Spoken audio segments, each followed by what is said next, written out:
Halo, perkenalkan saya Bertawi dari Prodi S1 Pendidikan Bahasa Inggris, Fakultas Keguruan dan Ilmu Pendidikan, Universitas Muhammadiyah Banjarmasin. Kali ini saya akan menjelaskan mengenai 4 aplikasi pembelajaran yang bisa digunakan sebagai sarana pengajaran secara daring, khususnya di masa pandemi ini, yang mengharuskan anak-anak sekolah untuk belajar di rumah saja. Aplikasi atau platform ini bisa kita gunakan untuk menunjang kegiatan pembelajaran daring. Setiap aplikasi atau platform tentunya memiliki karakteristik yang berbeda-beda, sehingga bisa kita sesuaikan aplikasi mana yang cocok dengan kebutuhan kita masing-masing. Apa saja aplikasi tersebut? Selamat menyaksikan. Yang pertama yaitu Ruang Guru. Khususnya masyarakat Indonesia pasti sudah tahu aplikasi ini. Ruang Guru berdiri di bawah naungan PT Ruang Raya Indonesia, sebuah perusahaan teknologi yang berfokus pada layanan berbasis pendidikan. Ruang Guru didirikan oleh seorang pengusaha muda bernama Adamas Belva Syahadepara. Nah, di aplikasi Ruang Guru tersedia berbagai layanan belajar, di antaranya adalah layanan kelas virtual, platform ujian daring, video belajar berlangganan, marketplace, les private, dan konten-konten pendidikan lainnya. Untuk mengakses layanan tersebut, kita akan dikenakan biaya tertentu. Aplikasi ini menunjang pembelajaran pada semua jenjang kelas sekolah dengan kurikulum pelajaran yang berstandar nasional. Genius sudah cukup lama berdiri untuk memberikan layanan pendidikan bagi masyarakat Indonesia.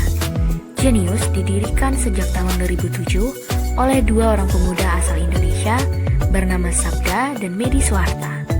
Genius memberikan layanan pembelajaran daring bagi siswa SD hingga menengah ke atas.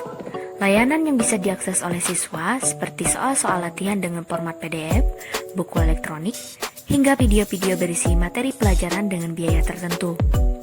Salah satu fitur unggulan di Genius adalah fitur live teaching yang memungkinkan siswa untuk dapat berinteraksi langsung sekaligus bertanya kepada pengajar saat proses kegiatan belajar mengajar berlangsung.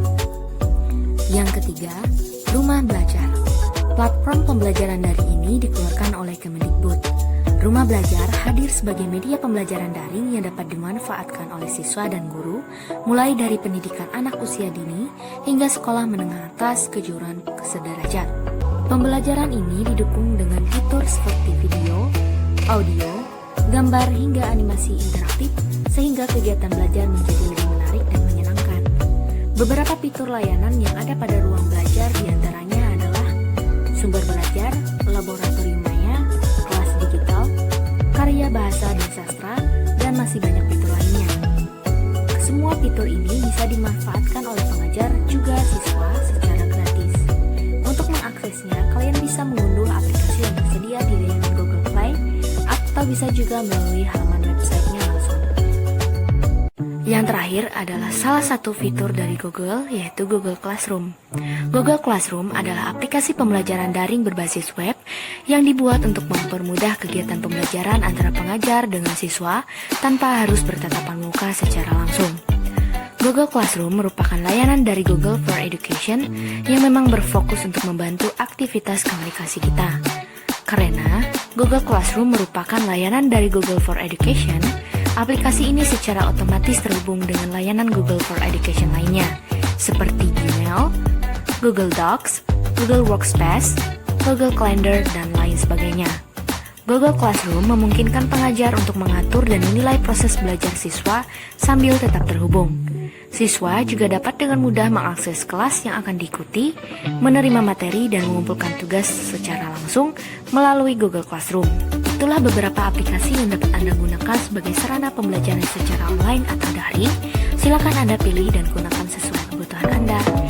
Terima kasih telah menyaksikan.